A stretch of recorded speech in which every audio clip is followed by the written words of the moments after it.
Hello, my name is Alex Ford. I'm a theater teacher here at Chattanooga, Tennessee, and I'm here with my brother-in-law, Scott. We're talking about improv. What you got for us, Scott? This game is called Lines. It's one of my favorite games of all time. It's very silly, very fun.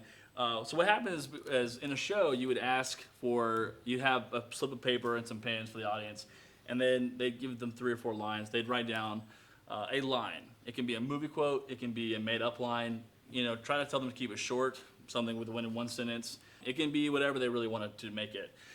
So what happens is in the game, you would take lines blindly and put them into your pockets, and then we'd play a scene based on whatever suggestion you want. It could be give us a business, give us a relationship, whatever. And as we're doing the scene, one at a time, one person is going to reach into their pocket, pull out a line, read the line exactly the way it's written, and then justify that line into the scene. Okay? So that's why this game is so silly, because the lines never make any sense, but finding a reason to make it work for the scene is always hysterical. So you take one, I'll take one. All right.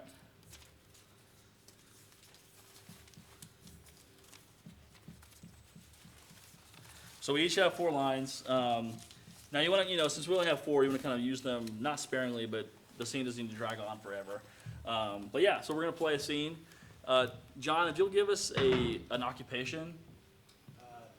Baker. Excellent. Very good. So we are in a bakery, or we are bakers of some sort, and we'll begin the scene, and you'll see how this game is played. So.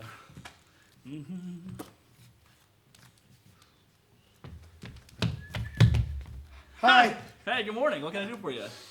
Oh, that smells so good. It smells nice. Is everything freshly baked? Everything is freshly baked. I've got 4 this morning to bake it. Oh, 4 a.m.? 8 a.m. in the morning. Oh morning. my goodness. Could I have 4 croissants? I wasn't tall enough to ride the roller coaster. I'm sorry. And that's why I'm a baker. I didn't mean to offend you. I wanted to be a professional roller coaster rider. Now look at me. Here I am. Making bakery for you, and you're idiots. I would love to try a croissant. I think worked out. It's worked out. May I? I'm shorter than you are. Try a fresh croissant. It's really good. Thank you. The roller coaster is just my dream. Oh, you should not be ashamed at all, because this is the best croissant I have ever had. People are going to be talking about this forever. They'll say, "You can read my thoughts, but you can't read my back tattoo."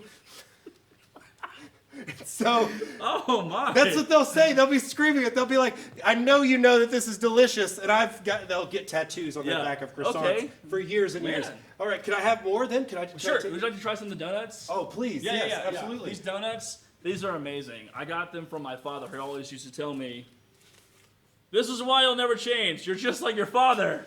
That's what my father told me. Wow. Which is very strange, because he was a baker too. He was a baker too. And you didn't change.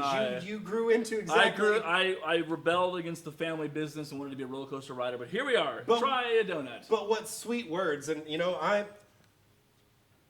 Oh. Yeah. No, it's great. Oh, really. This is wonderful. What do you call this one? I call it the garbage pan. The garbage pan? It's a really, Might I suggest another name, or perhaps a slogan? I love for the customer suggestions.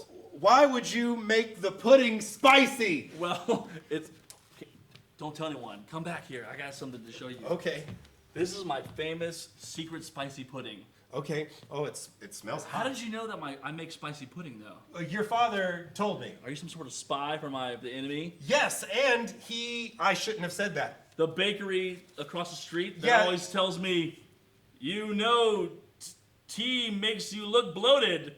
Oh, yes. Which I hate when they say that. Those dirty bakers across the street. Yes, I'm from Bread and Tea. And you're from Bread and Tea? I'm sorry. This is my favorite spicy pudding. But it's so delicious. No. I just had to have it. I will abandon Bread and Tea. No more Bread and Tea. I'll go back to them and I'll say, Mr. Bread and Mrs.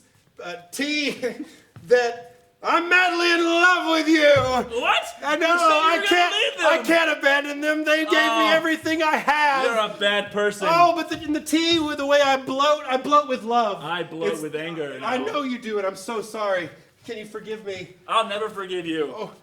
I live in the garbage, and you're gonna live with me. Yes, I don't know. Please, someone call my mom and say, we don't have time for your shenanigans. That's Lines. Like, again, it's pretty much nonsensical, but it's very fun. You can definitely play it at home.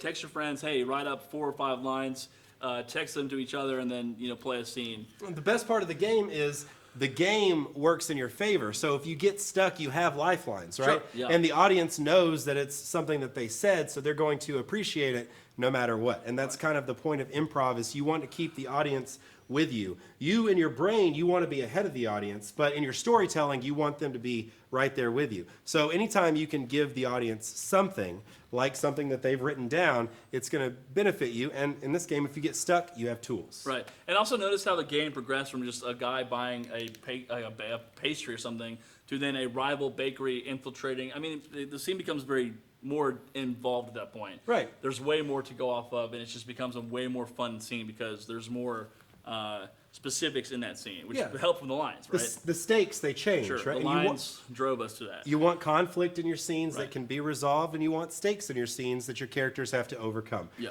The audience loves it when a character goes through something and achieves it. And if the audience can achieve it with you, then of course everything works out. Yeah. So talk about the scene, make up some lines yourself, decide what's too much and what's not enough, and then play the game. Yeah. Thanks.